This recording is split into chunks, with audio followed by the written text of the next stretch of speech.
মুখ খুললেই যেন মিথ্যার ফুলঝুরি। বলছি ডোনাল্ড ট্রাম্পের কথা। মার্কিন গণমাধ্যম সিএনএন এর ফ্যাক্ট চেক বলছে, যুক্তরাষ্ট্রের প্রেসিডেন্ট হিসেবে দ্বিতীয় মেয়াদে দায়িত্ব নেওয়ার পর প্রথম 1 বছরে অগণিত ভুল তথ্য দিয়েছেন তিনি। অকপটে বলে গেছেন নানান মিথ্যা কথা। দেশের অর্থনীতি নিয়ে দিয়েছেন একের পর এক মনগড়া তথ্য। আন্তর্জাতিক রাজনীতিতে নিজের প্রভাব প্রমাণেও মিথ্যের বেসাতি গিয়েছেন ট্রাম্প।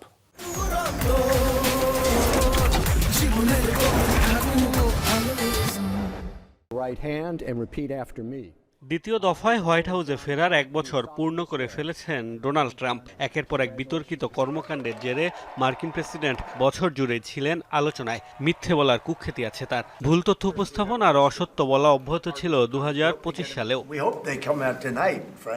মার্কিন সংবাদ মাধ্যম সিএনএন এর ফ্যাক্ট চেক বলছে, গত 1 বছরে অগণিত মিথ্যা বলেছেন ট্রাম্প।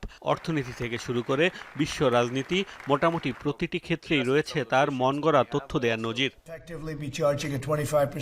মার্কিনীদের কাছে নিজেকে সফল প্রেসিডেন্ট হিসেবে জাহির করতে 2025 সালে যুক্তরাষ্ট্রে $18 ট্রিলিয়ন বেশি বিনিয়োগ আনার দাবি করেন ট্রাম্প।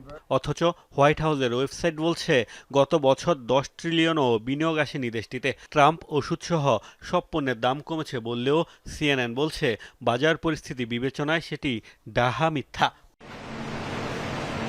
বিভিন্ন দেশের উপর বাড়তি শুল্ক আরোপ করে বিশ্বে রীতিমতো বাণিজ্য যুদ্ধ শুরু করেছিলেন ট্রাম্প। মার্কিনীদের শান্ত রাখতে দাবি করেন শুল্ক দিবে বিদেশি কোম্পানিগুলো। তবে বাস্তবতা বলছে, শুল্কের অর্থ পরিশোধ করতে হয় মার্কিন আমদানিকারকদের।